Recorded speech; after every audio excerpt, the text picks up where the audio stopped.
ओम गजाननं भूतगणाधिसेवितं कपीतजम्बूफलचारुभक्षणं उमासुतं शोकविनाशकारकं नमामि विघ्नेश्वरपादपङ्कजं। कृष्णाय वासुदेवाय हरिये परमात्मने प्रणतः क्लेशनाशाय गोविंदाय नमो नमः। ओम श्री महापुरुष देवाय नमः। ओम श्री गुरुदेवाय नमः। ओम आनंद स्वरूप भगवान की जय। ओम शांति स्वरूप भगवान की जय। हमारा चिंतन गीता अध्याय 5 श्लोक 18 पर चल रहा है। विनम्र साधु पुरुष अपने वास्तविक ज्ञान के कारण एक विद्वान तथा विनीत ब्राह्मण, गाय, हाथी, कुत्ता तथा चांडाल को समान दृष्टि से यानी समभाव से देखता है। जिसको ब्रह्म ज्ञान हुआ है, सही अर्थ में जो ज्ञानी है, वह महापुरुष विद्या विनय संपन्न ब्राह्मण हो, उसमें भी, गाय में भी, हाथी में भी, कुत्ते और चांडाल में भी, इन सब में जो जो पंडित है वो समदर्शन करता है। ये सारे जो अलग अलग दिखाई पड़ते हैं, उनके अंदर एक समान जो ब्रह्म को देखे वो है पंडितः समदर्शिनः। इस पर हमने कल अच्छी तरह से चिंतन किया और इसको अच्छी तरह से समझा। समदर्शन क्या है? ये उसकी समदृष्टि है। ब्रह्म है तो ये सत है। ये सत ब्रह्म का लक्षण है। टू बी, टू एग्जिस्ट, ये ब्रह्म का लक्षण है। अब दूसरी बात, जैसे ही ज्ञानी देखता है कि चीजें, जगत में जो वस्तुएं हैं, व्यक्ति सब घूमते फिरते हैं, हिल रहे हैं, खा रहे हैं, बातें कर रहे हैं, नाच रहे हैं, हंस रहे हैं, रो रहे हैं, तो जगत का अनुभव करते हुए लगता है कि पत्थर जो पड़ा हुआ है वो तो हिलता नहीं है, लेकिन ये पशु प्राणी, मनुष्य, ये सब हिल रहे हैं। क्यों हिलते हैं? क्योंकि उनमें चेतना है। जो चैतन्य है, जिसे है पनाक है, इजनेस है, ऐसा ये चेतन है। राधे लाल जी चेतन है। राधे लाल जी जिस पर बैठकर जा रहे हैं वो घोड़ा भी चेतन है। सब चेतन है। छोटी से छोटी चींटी से लेकर बड़े से बड़े हाथी तक सब चेतन है। तो उन सब में ये एक क्वालिटी है जो सब में बराबर है। वो क्या है? वो है चेतन। वो सब में कॉमन है। तो उनमें जो चैतन्य है वो क्या है? तो जो सब चल रहे हैं, क्योंकि उनमें एक ज्ञान शक्ति है। जब ज्ञान शक्ति न रहेगी तो चलना भी बंद हो जाता है।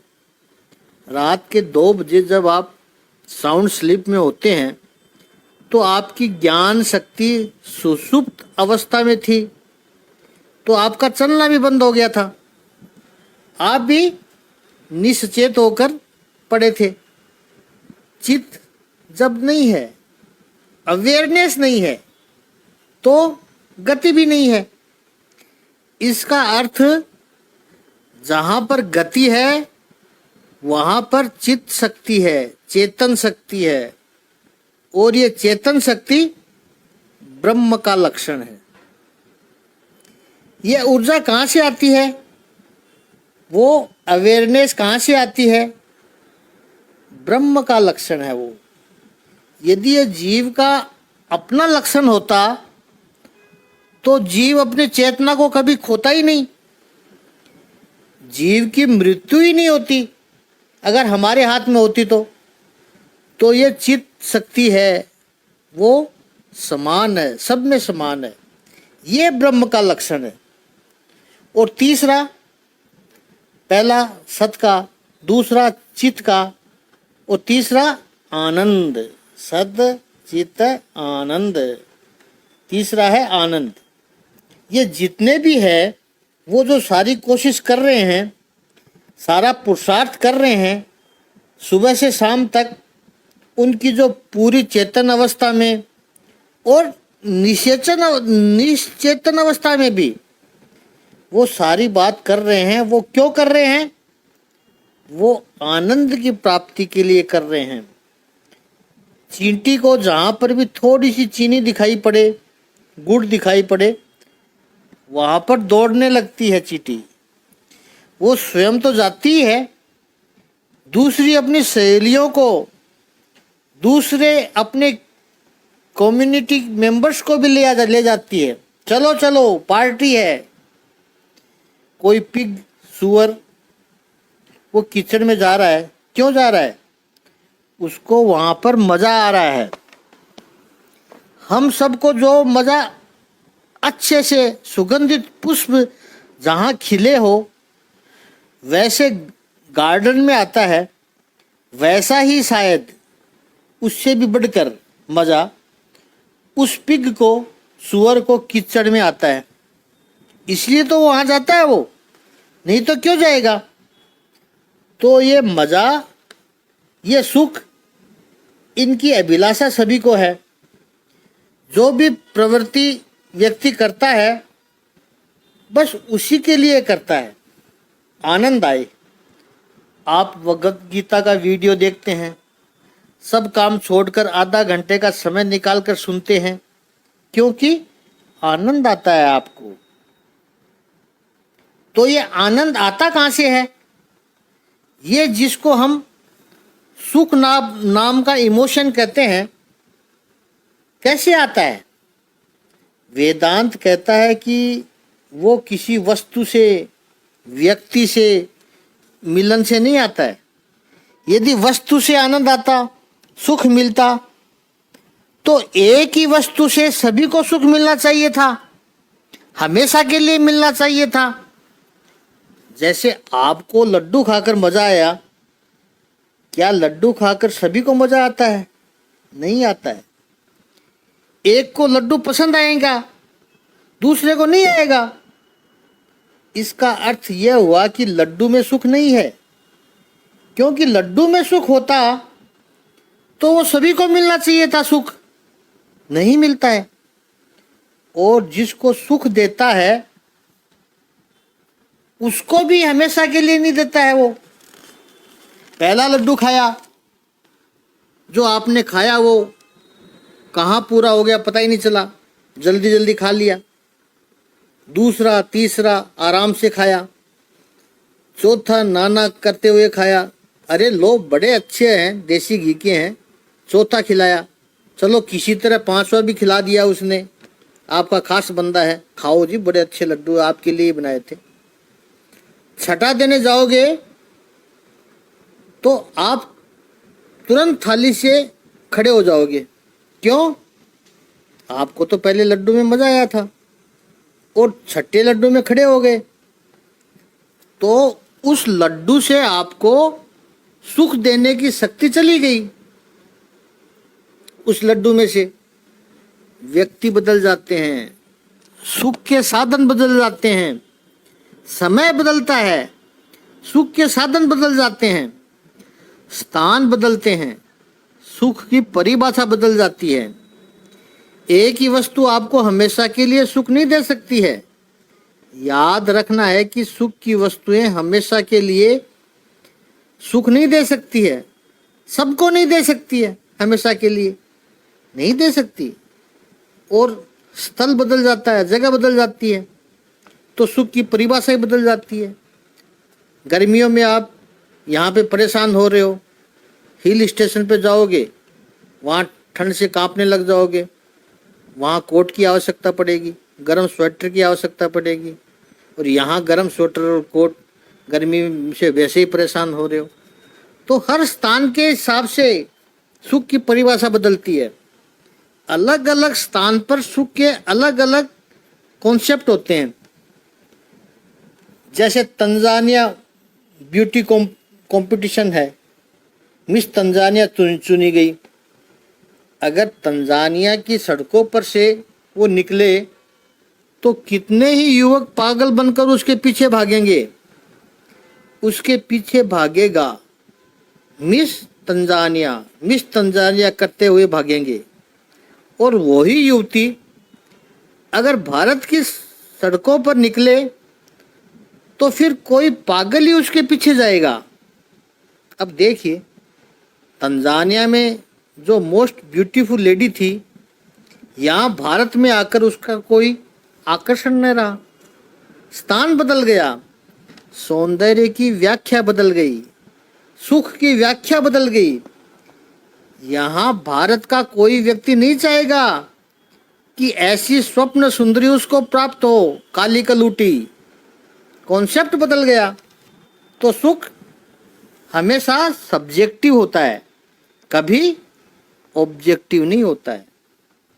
तो फिर ये आनंद जो मिलता है वो कैसे मिलता है?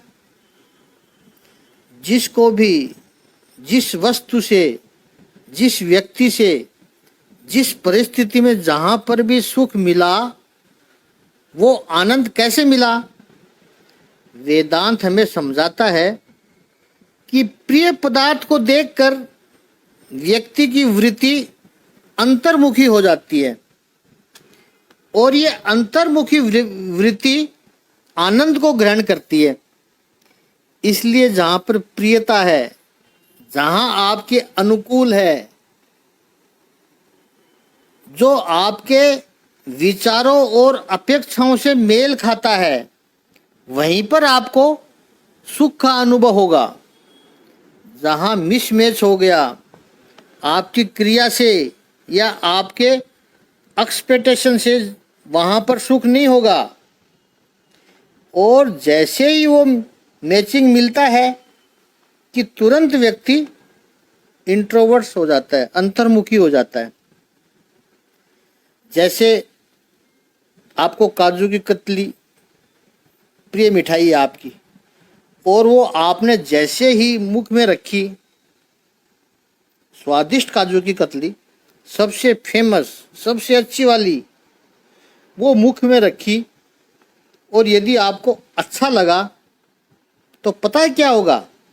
सबसे पहले स्वाद के कारण आंखें बंद हुई। आहा, क्या आनंद आया।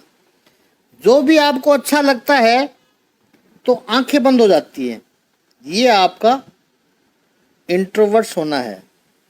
प्रिय परिस्थिति है, प्रिय पात्र है, प्रिय संजोग है, प्रिय वस्तु के मिलने पर व्यक्ति सीधा अंतर्मुखी हो जाता है, और वो जब भीतर का आनंद को ग्रहण करता है, ये आनंद किससे आता है? तो सुख का कारण है प्रियता, पसंद आना चाहिए। याद रहे, इस फर्क को स्पष्ट समझना है, वेदांत की परिधि में रहकर इसको समझना है। जिससे सुख मिलता है वो प्रियता है, या जो प्रिय लगता है उससे सुख मिलता है, इसको समझना है। जिससे सुख मिला वो प्रिय लगा, या फिर जो प्रिय है उससे सुख मिलता है। संसार में कई बार ऐसे कंफ्यूजन हो जाता है कि जिससे सुख मिलता है वो प्रिय लगता है, लेकिन वो गलत धारणा है। वेदांत कहता है पहले वो सुख मिला, तब वो प्रिय लगा, तब आपका वो प्रिय बना। तो जो प्रिय है उसी से सुख मिला।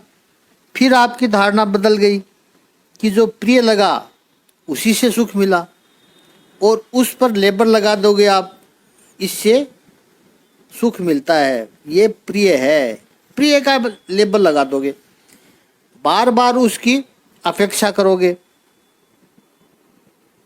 प्रियत्व ही सुख प्रदान करता है और ये प्रियत्व ही आनंद में बदलता है। ये अच्छा है, ये आनंदमयी है, ऐसा लगने लग जाता है हमें। फिर वो आनंद के साधन बदलते रहते हैं, आनंद के विषय बदलते रहते हैं, लेकिन आनंद वही है, वो नहीं बदलता, वो स्थिर है। सत्य ये है, ये चेतन है, चित, इसमें आनंद है, शाश्वत है। सत्य चित आनंद, ये ब्रह्म का स्वरूप है और ये ब्रह्म ही प्रदान कर सकता है। इसलिए ये जो प्रतीत हो रहा है हमें, ये प्रिय, यही ब्रह्म तत्व का लक्षण है और ज्ञानी व्यक्ति इसी को ही देखता है।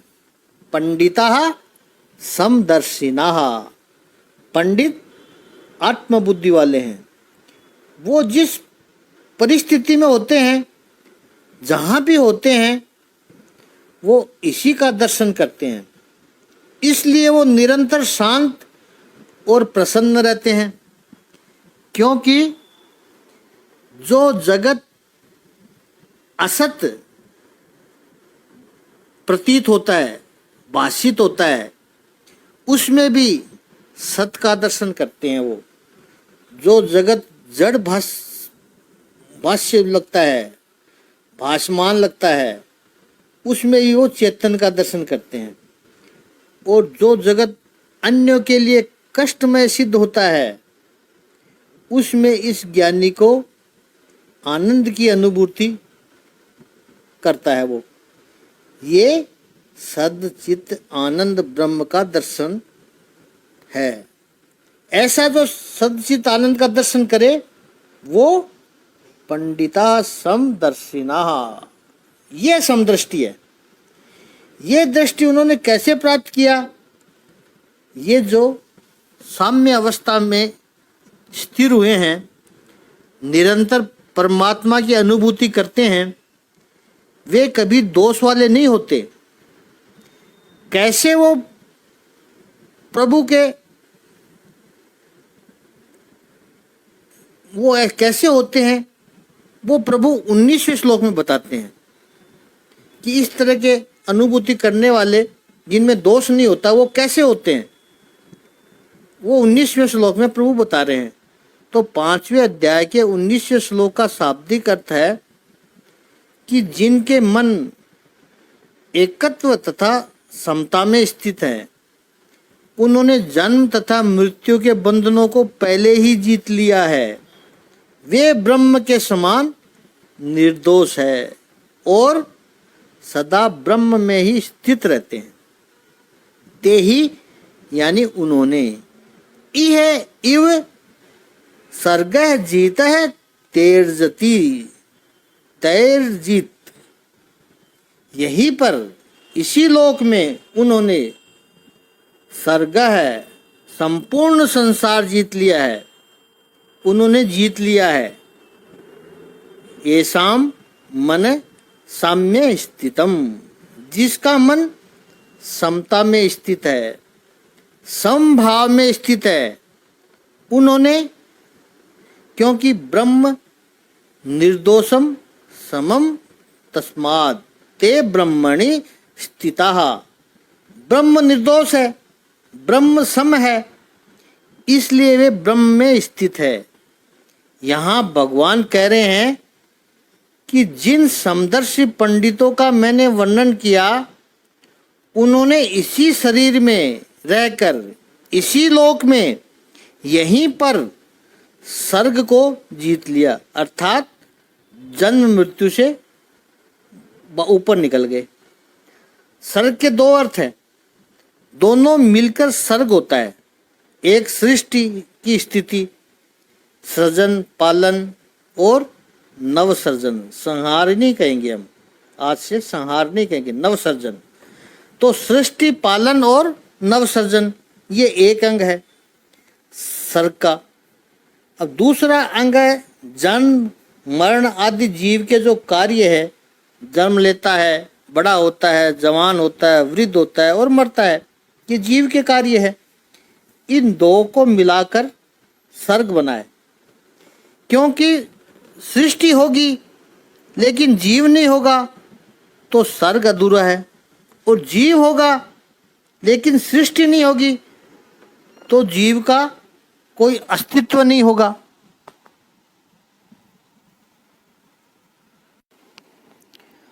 तो दोनों चाहिए तब सर्ग शुरू होता है, संसार।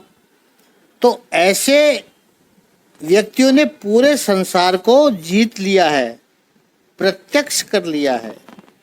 इसका अर्थ यह हुआ कि ऐसे व्यक्ति के लिए न तो अपना जन्म मरण और न ही सृष्टि का सृजन और पुनः सृजन है, उसके लिए जो है वो ही ब्रह्म की स्थिति है। ये किसके लिए है? जिनका मन सम अवस्था में है। वो जहाँ भी देखते हैं संसार के नाम रूप को नहीं देखते, वो ब्रह्म का ही दर्शन करते हैं। मन की साम्य स्थिति है। हम नाम और रूप को देखते हैं, एक के नाम और रूप को देख करके दूसरे के नाम और रूप के साथ एसोसिएटेड खड़ा करते हैं। संसार का यह स्वभाव है। कपड़ा कैसा है? सफेद। कैसा सफेद? दूध जैसा सफेद। तो कपड़े और दूध में कोई संबंध नहीं है, लेकिन वहाँ नाम और रूप में वो सफेद सफेद रूप है, उससे दूसरे को कनेक्ट कर लिया।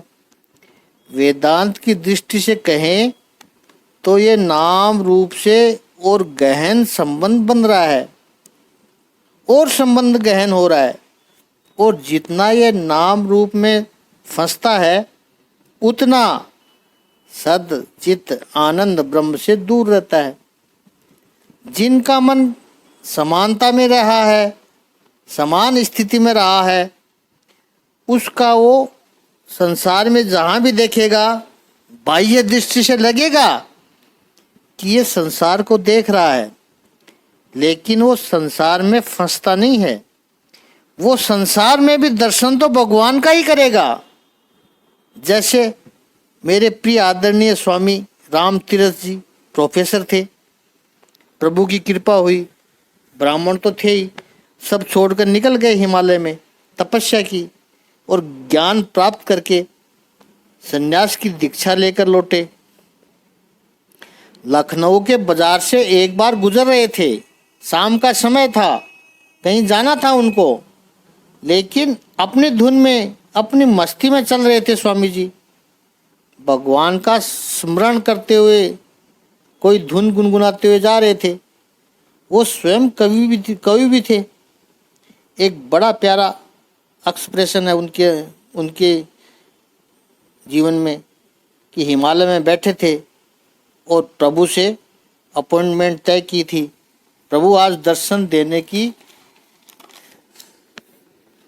देना ही है, देने के लिए आना ही पड़ेगा आज आपको, आज आपके साथ साक्षात्कार होना चाहिए, अनुभूति का अनुभव होना चाहिए प्रभु, कि आपकी उपस्थिति का अनुभव होना चाहिए। प्रतीक्षा हो रही थी प्रभु की। पहाड़ों में तो सीजन तुरंत बदल जाता है। बादल गिरकर आए, बरसना शुरू हुआ। स्वामी रामतीर्थ जी के हृदय के भाव प्रकट हुए। ए बादल, तू इतना न बरस कि वो आ न सके, और उनके आने के बाद तू इतना बरस कि वो जा न सके। ऐसे भाव आते थे स्वामी जी के हृदय में। लखनऊ की बाजार से जा रहे थे, उनको जो राइट टर्न लेना था वो चूक गए, एक टर्न आगे चले गए, और वो जो रास्ता जा रहा था लखनऊ की बदनाम गलियों में जा रहा था। नर्तकियों का विस्तार था, शाम का समय था, सूर्यास्त हो चुका था, इसलिए बाकी के तो सब बाजार बंद हो रहे थे, लेकिन वो बाजार खुल रहा था। नर्तकियां सब सज धज के खिड़कियों में खड़ी थी, कोई नीचे खड़ी थी, अपने ग्राहकों को आकर्षित करने के लिए। और लोग भी वहाँ जाने वाले नशे में झूमते हुए, कलाई पर गजरा बांधा हुआ है, मुंह में पान दबाया हुआ है और जा रहे थे ऐसे मदहोश होकर। वो वातावरण ही ऐसा था, कहीं से तबले की आवाज़ आ रही थी, कहीं से घुघरू की आवाज़ आ रही थी, बस मजीरा नहीं बज रहा था उधर। स्वामी रामतीर्थ वहाँ गए और दृष्टि पड़ी सामने किसी मकान की, किसी दूसरी मंजिल की बालकनी में एक अत्यंत सुंदर युवती बैठी थी। स्वामी जी उसको देखकर बीच रास्ते में खड़े रह गए। वहां से जो आ जा रहे थे, रोज के लोग थे, उनको पता था कि वो लखनऊ शहर की मशहूर नर्तकी थी, दिखने में अत्यंत सुंदर थी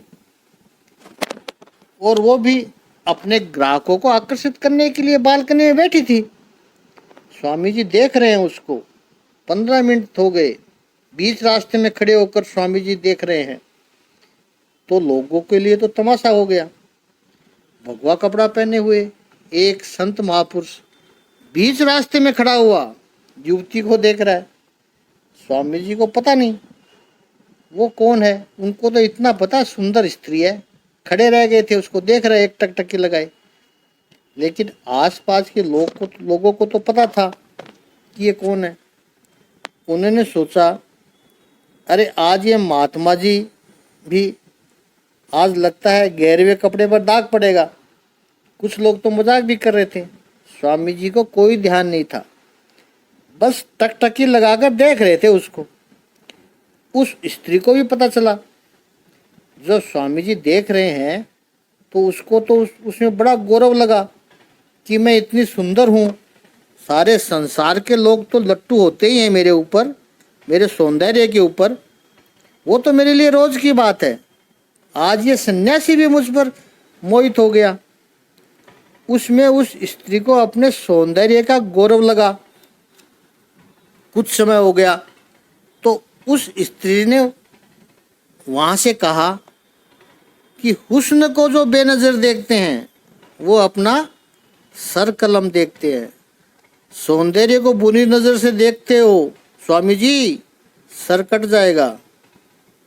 इस तरह से देख रहे हो मुझे, एक टकटकी लगा कर देख रहे हो। स्वामी रामतीर्थ हिंदी, संस्कृत, उर्दू और अंग्रेजी चारों भाषाओं के ज्ञाता थे। उनको पता चला, ओहो ऐसी सोच रही है तू। तो स्वामी जी उसी उर्दू भाषा में, उसी छंद में उत्तर दिया, न हुस्न से मतलब, न तेरी सूरत से मतलब, हम तो खुदा की कलम देखते हैं। भगवान की कितनी कृपा होगी जो तुझे इतना सुंदर बनाया। अब देखिए, साम्य स्थिति है ये, ऐसाम साम्य स्थितम। पूरे सभी लोगों के लिए वो सौंदर्य की पुतली, वो नर्तकी विषय थी, ऑब्जेक्ट थी, सुख का साधन थी।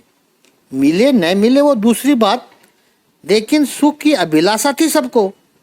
लेकिन स्वामी रामतीर्थ के लिए साम्य स्थिति जिसके मन की है, उनको वो तो खुदा की कलम देखते हैं। तुम्हारे सौंदर्य में हमें परमात्मा के दर्शन होते हैं कि प्रभु को कितना स्नेह होगा तुम पर कि इतना सुंदर बनाया तुम्हें।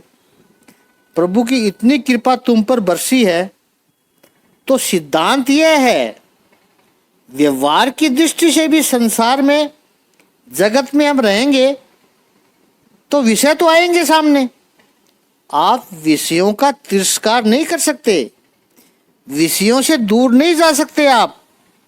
प्रश्न केवल यह है कि विषय में जिसको वासना दिखाई पड़े वो संसारी व्यक्ति है, और विषय में जिसको वासुदेव के दर्शन हो वो कर्म योगी है। ऐसाम साम्य स्थितम मन है। साम्य स्थिति हो, ये समदर्शी हो सकता है। निर्दोषम ही सम ब्रह्म। अब स्वामी रामतीर्थ की निर्दोष दृष्टि कहाँ से मिली? जिसको वो अत्यंत सुंदर नर्तकी, जिस नर्तकी के खुद में वासना है, वो कामना लेकर बैठी है, उसमें भी वासुदेव के दर्शन हो रहे हैं स्वामी जी को। ये समदृष्टि है। निर्दोषम ही सम ब्रह्म। अब ऐसे व्यक्ति को कहीं पर भी दोष दिखाई नहीं पड़ता है, क्योंकि दोष का दिखाई पड़ना वो व्यक्ति का अपना प्रोजेक्शन है। विषय में वासना दिखाई पड़े वो व्यक्ति का अपना प्रोजेक्शन है। विषय हमें कहाँ डिस्टर्ब करने आता है? दोष व्यक्ति की अपनी दृष्टि में है, लेकिन व्यक्ति की चालाकी देखो, वो दोष विषय में आरोपित करता है। हम विषय को भला बुरा कहते हैं, विषय तो विषय है, वो कहाँ से अच्छा बुरा होगा? प्रोजेक्शन तो दिमाग से हो रहा है। वेदांत की परिभाषा में कहें तो अधिष्ठान के ऊपर जिसने अध्यास का आरोपण बंद कर दिया, ऐसाम साम्य स्थित मनाह, ये प्रोजेक्ट ही बंद कर दिया जिसने। या फिर जो हाथ में स्टैंप लेकर निकले थे, ये अच्छा है, ये बुरा है, ये पसंद है, ये नापसंद है, ये राग है, ये द्वेष है, वो स्टैंप और स्टैंप पैड दोनों ही फेंक दिए हैं जिसने। जो है वो है, जो है वो है, जो है वो न अच्छा है न बुरा है। प्रोजेक्टर बंद हो गया, फिल्म खत्म हो गई, सफ़ेद पर्दा दिखाई पड़ता है। ये साम्य स्थिति है। ये तेसाम साम्य स्थिति मनाह। और वो तो सफ़ेद पर्दा है, वो तो निर्दोष है। फिल्म होगी तो आप अच्छी बुरी कहोगे, सफ़ेद पर्दे को क्या अच्छा बुरा कहोगे? प्रोजेक्शन होता होगा तो उसके ऊपर आपका कोई ओपिनियन आएगा। अब कोई प्रोजेक्शन ही नहीं है तो फिर काहे का ओपिनियन? यानी जो सन्यासी है, नित्य जो सन्यासी है, गीता जी में कहा नित्य सन्यासी, उसकी ये दृष्टि है। इसको भगवान कहते हैं कि ये कर्मयोग से ही संभव है। ऐसा कर्मयोग से ही संभव है। उसने सारे प्रोजेक्टर ही बंद कर दिए। निर्दोषम ही सम ब्रह्म तस्मात् ब्रह्माणि ते स्थिताः। हमेशा उनकी स्थिति निरंतर ब्रह्म में ही है। और आज का प्रोजेक्टर यहीं पर ही बंद करते हैं। आगे का चिंतन कल करेंगे।